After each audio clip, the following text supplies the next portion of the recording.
Structurally जो lysosomes होते हैं are membrane bound sacs filled with digestive enzymes. Very important, lysosomes क्या होते हैं, मेम्ब्रेन बाउंड होते हैं। तो हमें पता है ये सारे के सारे मेम्ब्रेन बाउंड ही हैं सेल ऑर्गेनेलीज। और इसमें क्या भरा होता है, इसमें भरा होता है, ये है लाइजोसोम, लाइजोसोम है ये। इसमें क्या भरा है, डाइजेस्टिव एंजाइम, खाने को डाइजेस्ट करने के लिए जिन चीज़ों की ज़रूरत पड़ती है वो digestive enzymes are present in lysosomes. These enzymes are made by RER। तो ये एंजाइम्स लाइसोसोम्स, अभी आपको समझ में आ गया होगा कि जो एंडोप्लाज्मिक रेटिकुलम है बहुत इंपॉर्टेंट है ये, क्योंकि प्रोटीन भी बना रहा है, फैट भी बना रहा है, ठीक है, और फिर उसके बाद डाइजेस्टिव एंजाइम और लाइसोसोम्स भी बना रहा है। तो रफ एंड ये वाले जो एंजाइम्स हैं आर मेड बाय RER। तो ये जो डाइजेस्टिव एंजाइम्स है ना, ये कौन बना रहा है, रफ एंडोप्लाज्मिक रेटिकुलम बना रहा है। Lysosomes are a kind of waste disposal system of cell. Lysosomes का मेन काम क्या होता है, जो वेस्ट प्रोड्यूस हो गया है ना सेल में उसको बाहर फेंक देना। तो ये वेस्ट डिस्पोजल सिस्टम होते हैं लाइसोसोम्स, और ये क्लीनिंग का काम करते हैं, ठीक है। डाइजेशन हो गया, डाइजेशन के बाद जो वेस्ट मटेरियल होता है उसको बाहर फेंकने का काम करते हैं। As well as worn out cell organelles, और जो सेल ऑर्गेनेलीज खत्म हो जाते हैं, खराब हो जाते हैं, उनको भी बाहर निकालने का काम कौन करता है, लाइसोसोम्स करते हैं। फॉरेन मटेरियल अगर कोई बाहर का, जैसे कि बैक्टीरिया या फिर कोई खराब चीज़ आ जाती है तो उसको भी खत्म करने का काम लाइसोसोम ही करता है। Which break complex substance into simpler substance, complex से कॉम्प्लेक्स सब्सटेंस आता है उसको सिंपलर में कन्वर्ट करके बाहर फेंक देता है। Lysosomes are able to do this because they contain powerful digestive enzyme capable of breaking down all organic material. तो ये कैसे कर पाते हैं इतनी सारी चीज़ें, ये जो वेस्ट है उसको पूरा का पूरा बाहर फेंक देना, क्योंकि इनमें डाइजेस्टिव एंजाइम्स होते हैं। लाइसोसोम्स के पास डाइजेस्टिव एंजाइम्स होते हैं, और ये जो भी टॉक्सिक मटेरियल होता है, खराब चीज़ें होती हैं, उनको बाहर ये फेंक देते हैं। और during the disturbance in the cellular metabolism, for example, मतलब सेलुलर मेटाबॉलिज्म, सेल में कुछ गड़बड़ हो जाती है, जैसे कि सेल खराब हो जाता है, तो लाइसोसोम में burst and enzymes digest their own cell, therefore lysosomes are known as suicide bags of cell. Very very important, हद से ज़्यादा पूछा जाता है एग्जाम्स में कि सुसाइडल बैग्स किसे कहते हैं, तो वो कहते हैं lysosomes are known as suicidal bags. क्योंकि मान लीजिए कोई सेल है, सेल में कुछ गड़बड़ी आ गई, वो बॉडी के लिए हार्मफुल हो गया है, और तो ये क्या करता है, लाइसोसोम उस सेल को बर्स्ट कर देता है, उस सेल को ख़त्म कर देता है ताकि वो और फर्दर हार्म ना पहुंचा पाए। इसी चीज़ को हम लोग कहते हैं सुसाइडल बैग्स का प्रोसेस। मतलब लाइसोसोम्स क्या करते हैं, सुसाइडल बैग्स की तरह एक्ट करते हैं, और ये अगर कोई सेल में गड़बड़ी आ गई है तो उसको बर्स्ट कर देते हैं। और ये जो एंजाइम होता है, डाइजेस्टिव एंजाइम, ये बनाता कौन है, ये रफ एंडोप्लाज्मिक रेटिकुलम बनाती है। इंपॉर्टेंट था ये वाला पार्ट, बहुत इंपॉर्टेंट था कि सुसाइडल बैग्स की तरह ये एक्ट करते हैं और डाइजेस्टिव एंजाइम की हेल्प से ये सारा काम करते हैं। अब आता है mitochondria. Mitochondria known as the power house of the cell. Cell में जो भी पावर आती है वो माइटोकॉन्ड्रिया से ही आती है। Mitochondria have 2 membrane covering. Mitochondria है, उसके बाहर 2 मेम्ब्रेन की कवरिंग होती है।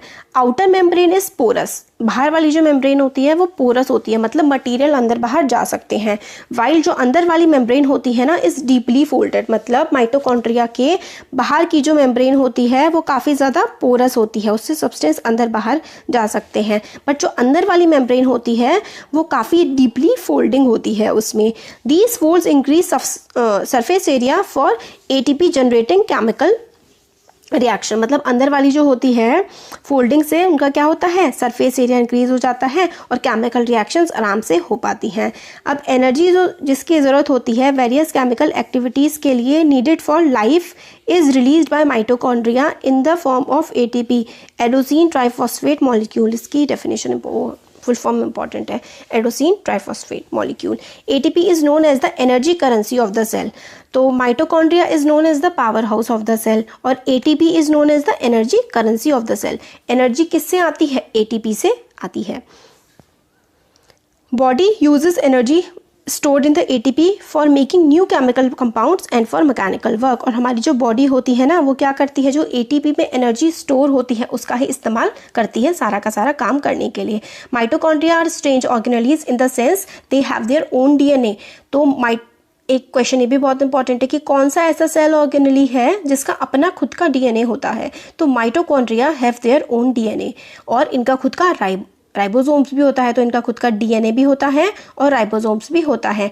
Therefore mitochondria are able to make some of their own protein, इसलिए ये अपना खुद का भी थोड़ा बहुत प्रोटीन बना पाते हैं क्योंकि इनके पास खुद का डीएनए भी होता है। डीएनए तो प्रोटीन बनाने के काम आता है और इनके पास राइबोसोम भी होता है, इसलिए ये जो है प्रोटीन सिंथेसिस के काम में भी आते हैं। तो काफ़ी इंपॉर्टेंट है माइटोकॉन्ड्रिया। सबसे पहली चीज़ ये power house of the cell है। दूसरा इसकी दो कवरिंग होती है, बाहर वाली कवरिंग पोरस होती है, अंदर वाली कवरिंग फोल्डिंग होती है उसमें, और उस फोल्डिंग से सरफेस एरिया इंक्रीज हो जाता है और काफ़ी सारी केमिकल एक्टिविटी हो पाती हैं और एटीपी भी बन पाता है। एटीपी क्या होता है? Energy currency of the cell होता है और सारी जो सेल की एनर्जी होती है वो यहीं पर स्टोर होती है। माइटोकॉन्ड्रिया के पास अपना खुद का डीएनए होता है और राइबोसोम भी होता है जिससे ये प्रोटीन बना पाता है। नेक्स्ट पॉइंट आता है प्लास्टिड्स। प्लास्टिड्स जो होती हैं वेरी इंपॉर्टेंट थिंग इज कि सिर्फ और सिर्फ प्लांट सेल में प्रेजेंट होती हैं। P and P, plastid and plant cell, ये एनिमल सेल में आपको नहीं मिलेंगी, सिर्फ और सिर्फ ये प्लांट सेल में ही प्रेजेंट होती हैं।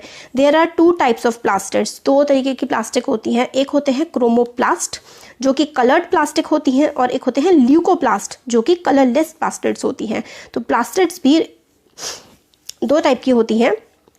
एक होता है कलर्ड जिसको हम लोग क्रोमोप्लास्ट बोलते हैं क्योंकि क्रोमो का मतलब होता है कलर्ड, कलर्ड वाली होती है, और ल्यूकोप्लास्ट जिसमें वाइट कलर होता है या फिर कलरलेस आप उसे बोल सकते हैं। क्रोमोप्लास्ट में एक पिगमेंट होता है जिसको हम क्लोरोफिल बोलते हैं। Pigment chlorophyll are known as chloroplast, ठीक है। तो क्रोमोप्लास्ट में क्या होता है? क्लोरोफिल होता है जिसको हम क्लोरोप्लास्ट भी बोलते हैं। Chloroplast are important for photosynthesis in the plant. तो जो क्लोरोप्लास्ट होते हैं इसी की हेल्प से तो फोटोसिंथेसिस हो पाती है प्लांट्स में। Chloroplast also contain various yellow और orange pigment in addition to the chlorophyll. तो क्लोरोप्लास्ट जो होते हैं ना उसी में क्लोरोफिल होता है। प्लांट्स में क्या होते हैं? क्लोरोप्लास्ट होता है प्लांट में, क्लोरोप्लास्ट में क्लोरोफिल होता है जिसकी वजह से ग्रीन कलर आता है। बट क्लोरोप्लास्ट जो होते हैं ना उसमें और भी चीज़ें होती हैं जिनको येलो और ऑरेंज पिगमेंट होते हैं क्लोरोफिल के अलावा। ल्यूकोप्लास्ट जो है वो प्राइमरी ऑर्गेनेलीज हैं in which material such as starch, oil and protein are stored. तो ल्यूकोप्लास्ट भी काफ़ी इंपॉर्टेंट है। ल्यूकोप्लास्ट में जो स्टार्च यानी कि कार्बोहाइड्रेट एनर्जी गिविंग प्रोडक्ट होता है, ऑयल हो गए, प्रोटीन हो गए, ये सारे के सारे ल्यूकोप्लास्ट में स्टोर होते हैं। इंटरनल ऑर्गेनाइजेशन जो होती है क्लोरोप्लास्ट की consist of numerous membrane. Chloroplast के अंदर काफ़ी सारी मेम्ब्रेन्स होती हैं, layers embedded in a material called the stroma, ठीक है। The layers embedded in a material called stroma. तो स्ट्रोमा में काफ़ी सारी लेयर्स इसमें प्रेजेंट होती हैं।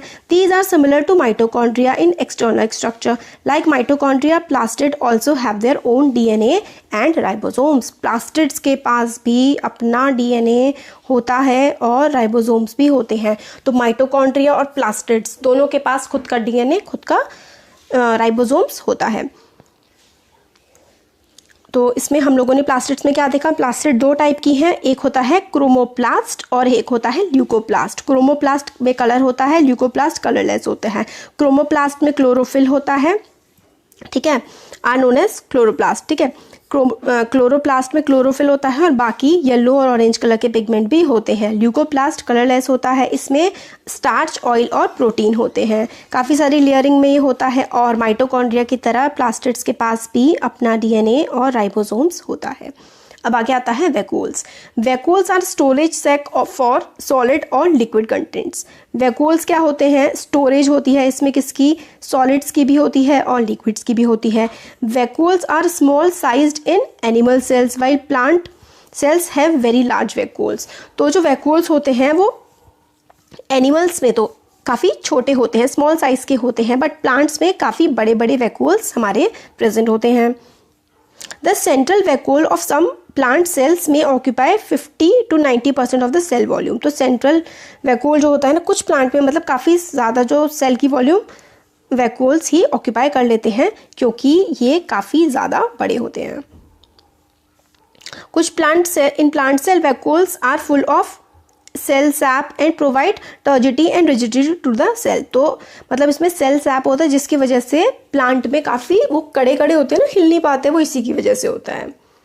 Many substances of importance in the life of plant are stored in the vacuoles. काफ़ी जो प्लांट में जो वैक्यूल होते हैं ना वो काफ़ी इंपॉर्टेंट चीज़ें उसमें प्रेजेंट होती हैं। और जैसे कि क्या क्या वैक्यूल में क्या क्या प्रेजेंट होता है? अमीनो एसिड, शुगर और काफ़ी सारे ऑर्गेनिक एसिड्स और कुछ प्रोटीन्स। वेरी इंपॉर्टेंट है ना, वैक्यूल्स में क्या क्या प्रेजेंट है? अमीनो एसिड, शुगर और काफ़ी सारे ऑर्गेनिक एसिड और कुछ प्रोटीन्स भी प्रेजेंट होते हैं। सिंगल सेल्ड ऑर्गेनिजम्स जैसे कि अमीबा हो गया, ठीक है। The food vacuole contains the food items that the amoeba has consume. तो फूड वैक्यूल में फूड के आइटम्स होते हैं, है ना, खाने का एक तरह से किचन होती है फूड वैक्यूल जो है अमीबा की। और यूनिसेलुलर ऑर्गेनिज्म कुछ होते हैं जिसमें वैक्यूल काफ़ी इंपॉर्टेंट रोल प्ले करता है एक्सेस वाटर और वेस्ट को बाहर निकालने का। तो वैक्यूल्स भी काफ़ी ज़्यादा इंपॉर्टेंट है।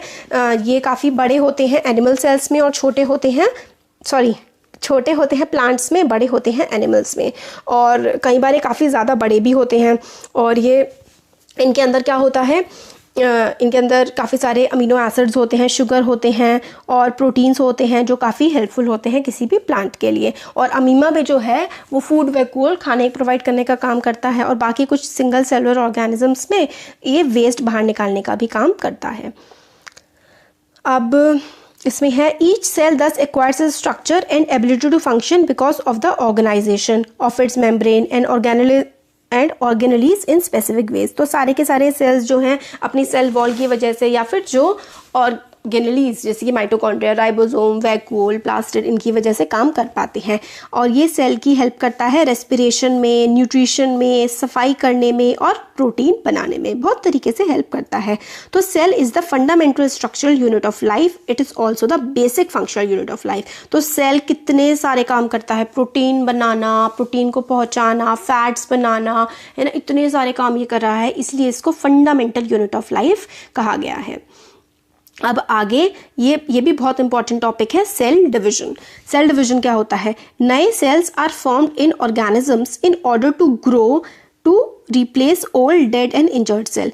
तो नए सेल डिवीजन में क्या है, देखिए नए सेल्स जो हैं बनते रहते हैं, पुराने सेल्स खत्म होते रहते हैं, ठीक है।